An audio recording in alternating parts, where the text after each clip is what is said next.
So, as I've pointed out to you guys, Netanyahu is not done yet with Iran. He's got a case of blue balls when it comes to war. He's got war blue balls right now. So, Trump and Israel hit Iran, and it looked like shit was popping off, and then Trump pumped the brakes at the last minute. But Netanyahu is going, this is not over, and we're gonna finish it at some point. And so he did a propaganda interview with Ben Shapiro, and in that interview, he's saying very ominous things, trying to build the case as to why we don't have a choice. We have to go after the Iranian government. Watch this. Listen to what he says. And we achieved this neutralization of Iran, which could blackmail every American city.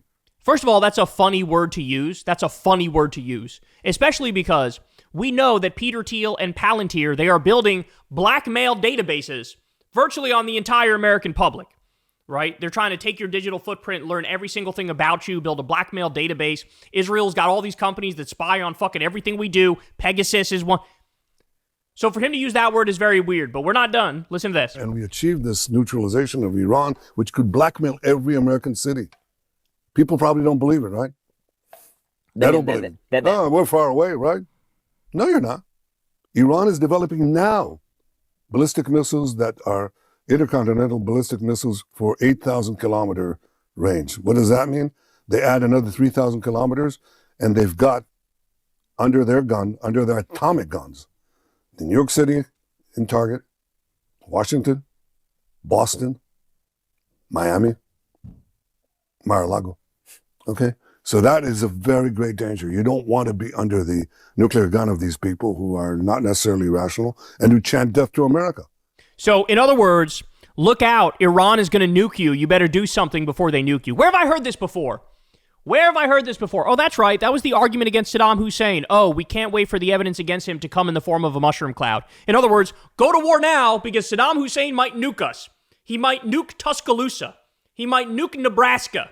Quick, let's act ASAP. That's what he's saying. Oh, wait, we're going to sit around and wait for Iran to nuke us? No, we got to take him out, bro. This is what he's saying. Now, meanwhile, remember, this is coming from Benjamin Netanyahu. This is what and I love how he said, they're not necessarily rational actors. Oh, and you are? You're a rational actor? I just massacred hundreds of thousands of innocent civilians in Gaza and starved babies to death. Am I supposed to think you're rational? As you admit, you're going to fucking reoccupy Gaza and finish the ethnic cleansing, and you and Trump are going to build casinos and hotels on the beach and fucking put the new Gaza City on the blockchain? This is literally what they said.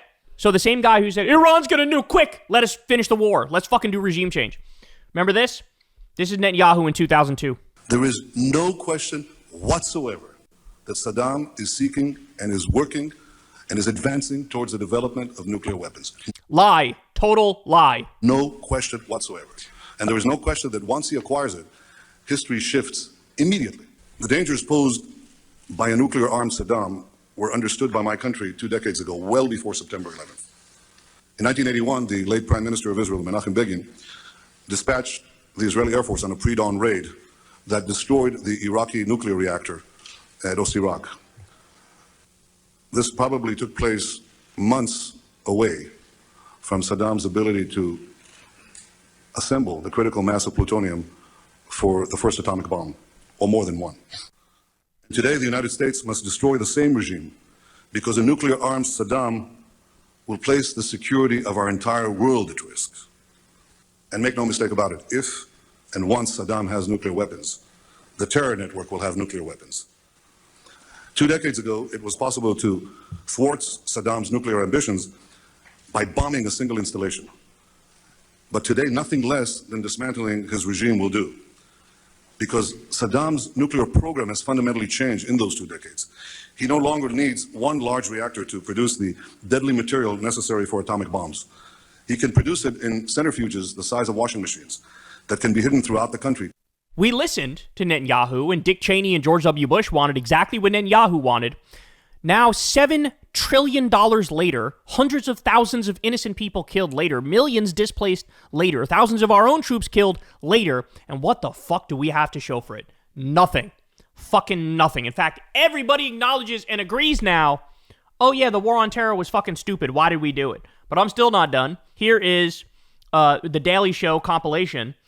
Here's all the times that Iran is like, bro, they're like really close. They're like 7 seconds away from a nuke, bro. If not stopped, Iran could produce a nuclear weapon in a very short time. It could be a year. It could be within a few months. They have the wherewithal, the stored up, preserved knowledge to make a bomb very quickly if they wanted to do it. Iran is so dangerous. Weeks away from having the fissile material for an entire arsenal of nuclear bombs. They're very close. They're 6 months away from being about 90% of having the enriched uranium for an atom bomb. Iran is gearing up to produce 25 bombs, atomic bombs a year, 250 bombs in a decade. Ladies and gentlemen, time is running out. Iran will be capable of producing alone, without importing anything, nuclear bombs within 3 to 5 years. He's always been a fucking liar. He's always been a liar. And then the other thing that's concerning is he's saying, oh, bro, they're going to be able to fucking nuke you if you think about it. I mean, bro, look out. I mean, here's all the cities they can nuke, bro. So he's complaining about non-existent nukes that Iran doesn't have. Meanwhile, you know who has illegal nuclear weapons? Israel. Israel has weapons. And this is fucking concerning, especially because they always do this threat bullshit. Remember when they gave Trump a golden beeper?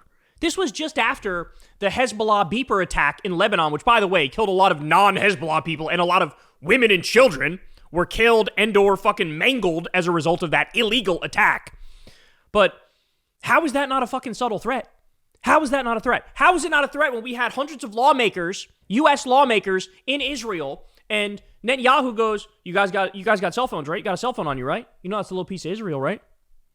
How's that not a threat? Knowing what they do, how they bug electronics, fucking make it so they could spy on you, make that shit blow up, right? So you have illegal weapons and you already are doing a genocide, so you're not the rational actor, and you're saying, Iran might nuke you. You better go topple them or else. Or else what?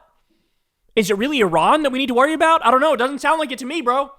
Doesn't sound like it to me when AIPAC and the Israel lobby have bought our entire government in the same way that the Saudi lobby has bought our entire government, the military-industrial complex, Wall Street. Like, the special interests have fucking taken over, and leading the pack is the Israel lobby, which is totally cucked to Netanyahu. And he's saying, we gotta finish the war with Iran, we gotta topple them. And by the way, Trump will probably fucking give it to him. He just got to catch him at the right time in the right mood. Because right now, he wants to do regime change in Venezuela first. But who knows? He's invaded fucking Portland. He's invaded Chicago and D.C. and Memphis and all these places. We're going to have like 17 million people in our military in order to keep all these fucking battles raging all the time. But this is what he is. He doesn't care about peace, doesn't care about stability, doesn't care about prosperity, doesn't care about the social safety net, doesn't care about the average guy. It's all about regime change war. And Netanyahu is absolutely playing him like the fucking idiot he is. And by the way, we discussed this on the show the other day, but Netanyahu did play him where they did this fake peace agreement, again, with Gaza, and then Netanyahu goes and gives a speech in Hebrew and says, yeah, I'm not abiding by that shit. I don't know what you guys are talking about. There's no way. So we're going to get our hostages back, but also we're going to stay in Gaza. So we're not going to uphold our end of the peace agreement bargain, but we're going to pretend like we are. It's like he says this out loud to Trump. Oh, yeah, I agree with your peace agreement, sir. And then he fucking plays him like an idiot. And then after Trump says, stop bombing Israel, they keep bombing. And then Trump goes, they stopped bombing, even though they didn't stop bombing. This is fucking insane. And shame on fucking Ben Shapiro. I mean, he's just a mouthpiece for the Israeli government. He's probably on fucking Mossad's payroll at this rate. That's for damn sure. Hey, y'all, do me a favor and like and subscribe. It helps out big time in the algorithm. Click the bell as well for notifications when videos drop, and watch that video on screen right now. You know you want to.